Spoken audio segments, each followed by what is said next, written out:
We put the soda pop together.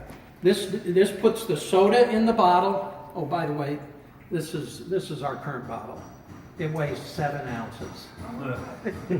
So there's more soda pop in here than the bottle weighs. And because they've just reduced the amount of glass in the bottles, we break a few of these when they put the caps on, because there's a lot of pressure on them, and if they're flawed a little bit, you can even see the seams in it. Yeah. It was shadows with the cap on. It was exploding. It can explode, but we don't. It's all done on the machine. But we put 2 ounces of syrup in. Let me bring this around so everybody can see it. Everybody's over here.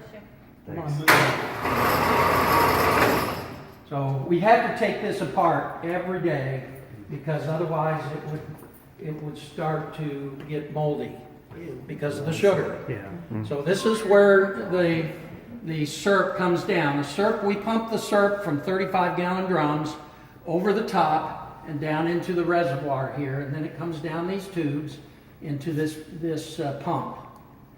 And all it does is put 2 ounces of syrup in. It's all it can put in there, because I can adjust how much it goes in there. So we adjust it for about 2 ounces. And then as the bottle comes under, it raises this up. And that action drops that syrup down into the bottle. So you're getting about 2 ounces of syrup, just about that much. This is 12 ounces, so we put 2 ounces of syrup, 10 ounces of water. That's, when you think about it, that's a pretty dense in calories and sugar, like 2 ounces. It is. It is. So then it goes from here to the filler. And the carbonated water gets pumped over and up into this tank. And also we get a little CO2 coming in at the top through that little line there. And that's pressure. This is not a gravity feed. It doesn't fill the bottles just from its own weight. It has to be pressurized. And so that's pressurizing the syrup, so it comes, well, not the syrup, but the water. And so as it goes around, it fills up with 10 ounces of water. Now, this is an old machine. 1940 is when it was built. And it's all stainless steel and cast iron. Okay? So the parts wear, and when they wear, you got to replace them. And so some of this is probably pretty worn, so sometimes parts of the machine, it leaks water, stuff like that. So sometimes those aren't stopping on their own, and they'll overflow a little bit, but it doesn't cause too much of a problem. So once it's done, then it comes through the capper, and I'll show you how the capper works. So the capper, this is really pretty cool. I can only tell you what it does. I can't tell you how it does it, but it turns all the caps the same way. Okay, so, and it does that as it rotates. It's bringing these caps up here, and if they're turned the wrong way, it just flips it back out until they're all lined up this way. And this is the bottom, the inside of the cap, so that when it comes down here, it comes into this side pocket here. So as it gets over a bottle, when that comes down, that cap's right over the bottle. Okay, the right way. I've never had a cap go, it can't go down there the wrong way. It just can't. So it's just really interesting the way that all works. Okay, so I'm going to turn it. Would you grab those hammers just real quick? I don't want that stuff. And then I'll let you guys get back to it. That it? Yep. We've run some tools through the machine. Guess what's stronger? The tools. No, machine. Oh. I've got broken tools on this. Shh, don't tell these guys. They think I'm perfect. Okay, so the bottle's there, and this piece right here is going to cap it. So you won't be able to see it cap it, but you'll be able to see it. This piston comes down. You can see this one's down lower than this one, and they're going to come down.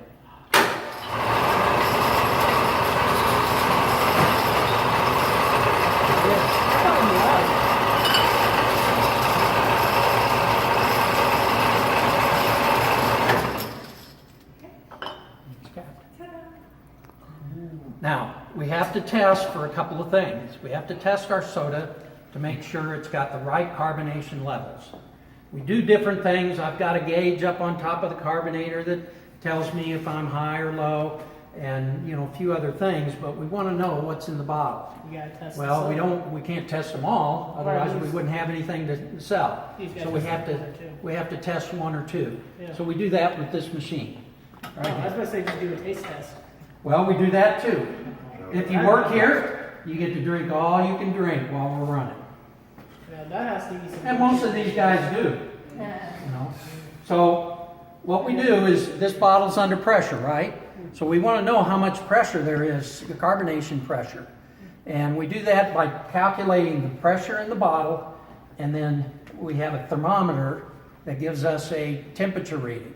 And then I have a little sophisticated slide thing that tells me, based on the pressure and the temperature, what they call CO2 volumes. And I don't know what that is. I just know it has to be between 2.5 and 3.5, okay, for our soda to taste good. If it's too high, it doesn't taste good.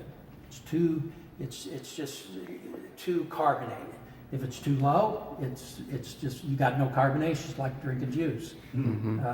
Okay, so the way we do that is we bring that down and we make sure it's all tight. And we puncture a hole in it. You can't see it, but you'll be able to see it. And then I shake it a little bit, and this dial comes up and it gives me a reading. Let's say it's 22. Okay, so 22 to 30 is pretty good. 20 to 30 is pretty good.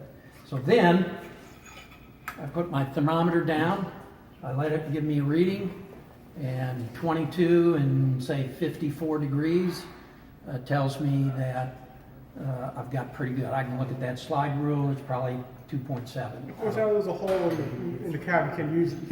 You can't use this now, Yeah. so we do one more thing with it. So we're done, so I let off the gas here, it's got a little tube, and then I bring it up so it doesn't spit. And now you can see the hole. Put a nice little hole in there. So then we take this machine to find out how much sugar is in it. And all this is a prism. You guys know what a prism is? It's a triangle piece of glass that light comes in and it gives you a rainbow. This is an electronic, right? Electronic prism. I don't know how it works, I just know it does. And all I have to do is turn it on. I put a little soda here, and then press read, and it gives me a number. Okay? And we want our syrup anywhere between 7.5 is a little low, maybe 8.5 to 11.5. And of course, the higher the number, the sweeter it is. We like our stuff really, really sweet. What are the pellets for? Well, the pellets on that drive oil. Oh. Okay, so parts of this are automatically oiled. Other parts I have to press the pedals to shoot to different parts, and then the other pedal shoots to different parts. Got to keep it oiled. Makes sense. Got to keep it oiled. It is So- better. So do you stand there while it's running and? No, I do that at the beginning. I don't have to do it all the time. I'll run one time around on one pedal, another time around on the other. And as long as I keep doing that regularly, I don't have to even do it every day if I'm doing it every day. But if I do Monday and then don't run again until Thursday, I'll do it again. Just to keep it oiled, keep it lubricated. And if I were to pull that all off, it'd be really grungy and oily, and so we don't show that part. So that tells us the sugar. So this gives us CO2, this gives us sugar. When we're on track, we do that at the very beginning. When we're on track, boom, we start running. And we can do about 35 bottles a minute. That's about as fast as this machine was made to run up to 90 bottles a minute.